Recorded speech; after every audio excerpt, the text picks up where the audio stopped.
लातूर नांदेड महामार्गावर अष्टामूळ जवळील नांदगाव पाटीवर दुचाकी स्वाराला वाचवण्याच्या प्रयत्नात एसटी बस पलटी झाली। या अपघातात जवळपास 38 प्रवासी जखमी झाले। अपघाताची माहिती मिळताच जिल्हा बँकेचे अध्यक्ष तथा माजी आमदार धीरज विलासराव देशमुख यांनी तातडीने लातूर येथील विलासराव देशमुख शासकीय वैद्यकीय रुग्णालय येथे दाखल झालेल्या जखमींची भेट घेऊन त्यांच्या तब्येतीची विचारपूस केली। रुग्णांच्या उपचारासंदर्भात विलासराव देशमुख शासकीय वैद्यकीय महाविद्यालय व रुग्णालयाचे अधिष्ठाता डॉक्टर उदय मोहिते, रुग्णालयाचे वैद्यकीय अधीक्षक डॉक्टर सचिन जाधव यांच्याशी चर्चा केली।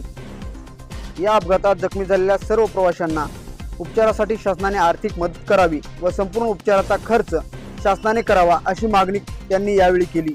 त्याबरोबरच राष्ट्रीय महामार्गावर काही ठराविक ठिकाणी सातत्याने अपघात होत आहेत, त्यामुळे राष्ट्रीय महामार्ग प्रशासनाने अशा ठिकाणी योग्य त्या उपाययोजना कराव्यात अशी मागणी देखील जिल्हा बँकेचे अध्यक्ष तथा माजी आमदार धीरज विलासराव देशमुख यांनी केली।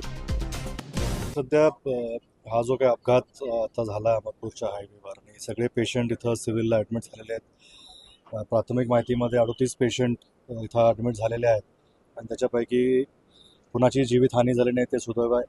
आणि सगळी मेडिकल टीम सिव्हिल हॉस्पिटलची असेल किंवा प्रशासनाची लोक इथं आता आलेली आहे, त्यांनी नोंद घेतलेली आहे, त्यांची ट्रीटमेंट चालू आहे। काही किरकोळ ज्यांना जखमी होत्या त्यांना काही लोकांना डिस्चार्ज इथं दिलेलं आहे, ऑब्झर्वेशन खाली डॉक्टरांनी त्यांना बघितलेलं आहे आणि बाकींचे उपचार सध्या चालू आहेत। काही क्रिटिकल किंवा सिरियस पेशंट आहेत त्यांच्यावर उपचार सध्या चालू आहे, जास्त माहिती आपले वैद्यकीय विभागाचे डॉक्टर आपल्याला देऊ शकतील।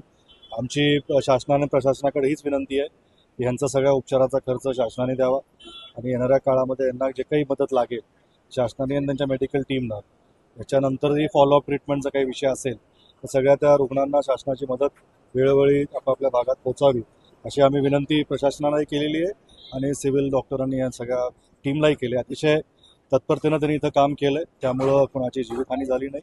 सगळ्या पेशंटची ट्रीटमेंट सध्या सुरू आहे आणि आमची हीच आता ईश्वराकडे हीच प्रार्थना आहे की सगळे चांगले सुखरूप लवकर बरे व्हावेत आणि आपापल्या घरी रोड अथॉरिटीजनी याच्यामध्ये विशेष लक्ष घालणं गरजेचं आहे।